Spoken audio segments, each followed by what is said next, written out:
Welcome to World Folk Tales, where we read stories from different parts of the world. This story is from China. Specifically, it is from Chapter 12 of the Investiture of the Gods by Xu Zhonglin. This chapter, titled The Birth of Ne Zha, tells us the origin story of Ne Zha. This is how the story goes. Long ago, in the land of Chentang Pass, there lived a man named Li Jing, a commander of great renown. He was no ordinary man, for he had studied the ancient arts of Taoism under the wise immortal woe-evading sage on the sacred West Kunlun mountain. Li Jing had learned to harness the elements, metal, wood, water, fire, and dust, and though he was not destined to become an immortal, he was granted a life of power and honor among mortals. Li Jing had 2 sons, Ne Zha and Ming Dynasty, both of whom were destined for greatness, but his wife, Madame Yin, carried a 3rd child, and this child was unlike any other. For 3 years and 6 months she carried this child, and the people whispered that it must be a demon or a monster. Li Jing and his wife grew anxious, for such a long pregnancy was unheard of, and they feared what it might mean. One night, Madame Yin had a strange dream. A Taoist, cloaked in mystery, burst into her chamber and threw something at her belly. She awoke in a cold sweat, and soon after, her labor began. But what emerged was no ordinary child. It was a fleshy ball, glowing with an otherworldly light, rolling and pulsating as if alive. Li Jing, fearing the worst, drew his sword and struck the ball. To his astonishment, a child sprang forth, radiant and beautiful, with a gold bracelet on his wrist and a piece of red silk around his waist. This was Ne Zha, the 3rd son, a child born of magic and mystery. Now Ne Zha was no ordinary boy. He grew quickly, and by the age of 7 he was already 6 feet tall, strong and fearless. His parents loved him dearly, but they could not ignore the strange power that seemed to surround him. The gold bracelet he wore was no mere trinket. It was the universal ring, a magical weapon. The red silk around his waist was the sky muddling damask, a treasure of immense power. These gifts had been bestowed upon him by his master, Fairy Primordial, a wise and powerful immortal who had foreseen Ne Zha's destiny. One hot summer day, Ne Zha grew restless. The sun blazed in the sky and the air was thick with heat. He asked his mother for permission to venture beyond the gates of Chentang Pass to cool himself in the river. Madame Yin, though hesitant, agreed, warning him to return before his father did.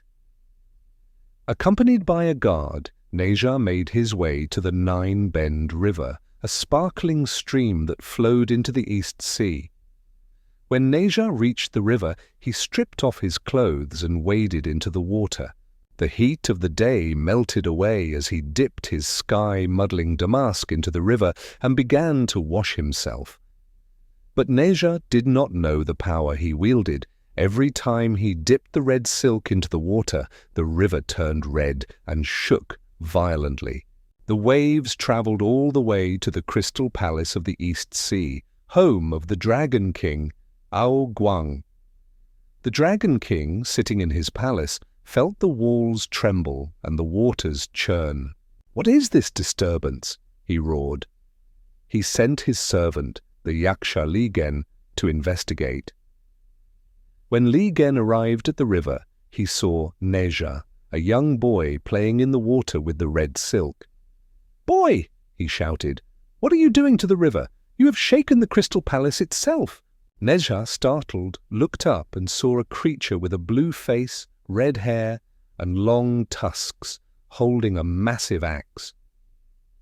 "What kind of beast are you?" Ne Zha asked, laughing. But Li Gen was not amused. He raised his axe and charged at Ne Zha. The boy, quick and agile, dodged the blow and struck Li Gen with his universal ring. The yaksha fell dead on the riverbank.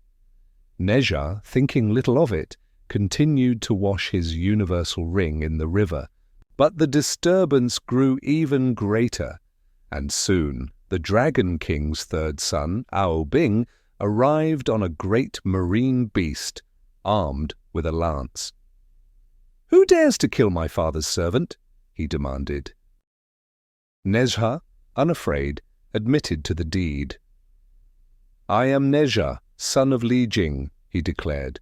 "Your servant attacked me, and I defended myself." But Ao Bing, enraged, lunged at Ne Zha with his lance. The boy, using his sky-muddling damask, summoned thousands of fireballs that enveloped Ao Bing and swept him from his mount. Ne Zha then struck the dragon prince with his universal ring, killing him and revealing his true form, a great dragon. Ne Zha, ever curious, took Ao Bing's tendon as a trophy, thinking it would make a fine gift for his father. When Ne Zha returned home, he found his parents in distress. The Dragon King, Ao Guang, had come to Chentang Pass, furious and grieving. He accused Li Jing of raising a monster and vowed to take his case to the Jade Emperor in heaven. Li Jing, horrified by Ne Zha's actions, begged for mercy, but Ao Guang would not be swayed. "Your son has killed my servant and my son," he thundered. "This injustice will not go unpunished." Ne Zha, realizing the gravity of his deeds, knew he had to act. He sought the guidance of his master, Fairy Primordial, on Qianyuan Mountain. The wise immortal listened to Ne Zha's tale and reassured him. "These events were fated," he said, "but you must take responsibility for your actions." He gave Ne Zha an invisibility charm and instructed him to intercept Ao Guang at the heavenly palace before the Dragon King could plead his case to the Jade Emperor. Ne Zha, swift and determined, flew to the gates of heaven. There he waited invisible for Ao Guang to arrive. When the Dragon King appeared, Ne Zha struck him down with his universal ring and pinned him beneath his foot. "You will not bring ruin upon my family," Ne Zha declared. But what happens next? Will Ne Zha face the wrath of the heavens, or will he find a way to make amends? We will find that out in the next chapter, which we will be uploading soon. Ne Zha's story is one of pride and consequence, of the clash between mortals and gods. It teaches us that even the mightiest among us must face the results of our actions, and that sometimes the greatest battles are fought within ourselves.